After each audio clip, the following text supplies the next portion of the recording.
Il est engagé en 1953 dans l'armée coloniale française au Dahomey, actuel Bénin sous le nom Eyadema, prénom Étienne, et comme date de naissance il est né vers 1930, père et mère inconnus.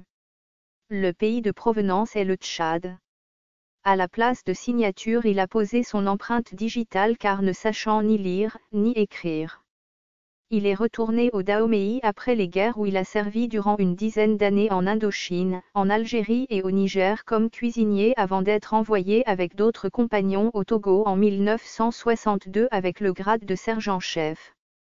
Avec des compagnons démobilisés, il participe le 13 janvier 1963 à l'assassinat de Sylvanus Olympio, le premier président démocratiquement élu et père de l'indépendance et de la nation togolaise.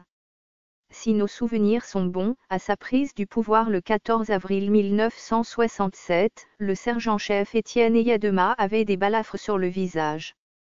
Et subitement, au fil des années, il aurait subi des soins esthétiques pour les faire disparaître de son visage. Pourquoi cela ? Les rumeurs faisant de lui un Tchadien, aurait-il été dans un processus de reniement ? Est-ce cela la politique d'authenticité ?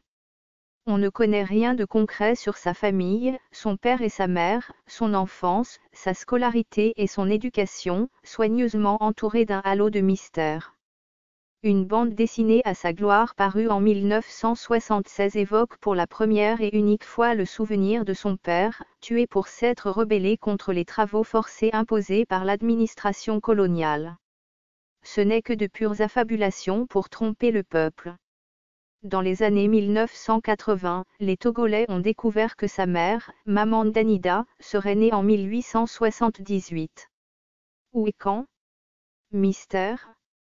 On nous apprend que cette dernière a mis au monde Étienne à l'âge de 54 ans après la ménopause sûrement. Voilà encore un grotesque mensonge des soi-disant intellectuels togolais avec la complicité et la volonté d'Eyadema. Certains attribuent à Maman Danida une origine guinéenne.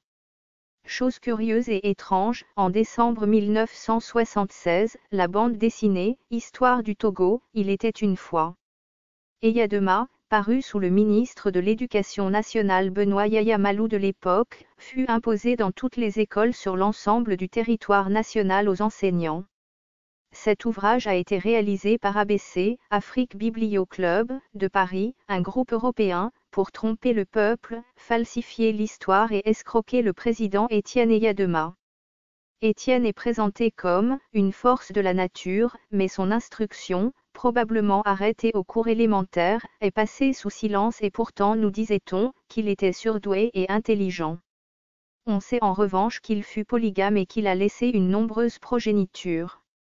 Celle-ci forme avec les collatéraux, le clan Gnassingbé B. Eyadema, qui se montre très agressif dans la pratique du népotisme et la gestion patrimoniale de l'économie du Togo.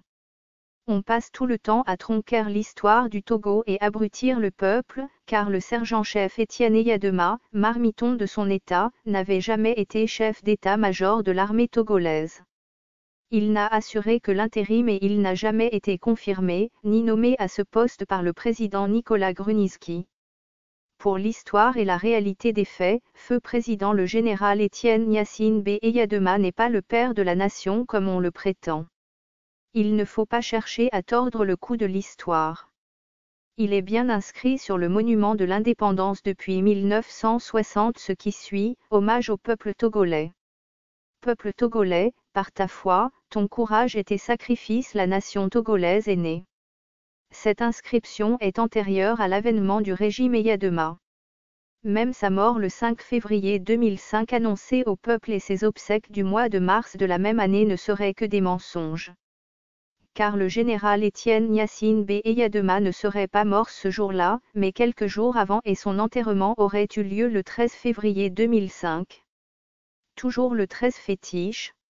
Le programme des obsèques nationales organisé le dimanche 13 mars 2005 au Palais des Congrès de Lomé, en présence des invités officiels, les ambassadeurs, les représentants des institutions internationales et les personnalités étrangères ne serait destiné qu'à détourner les attentions.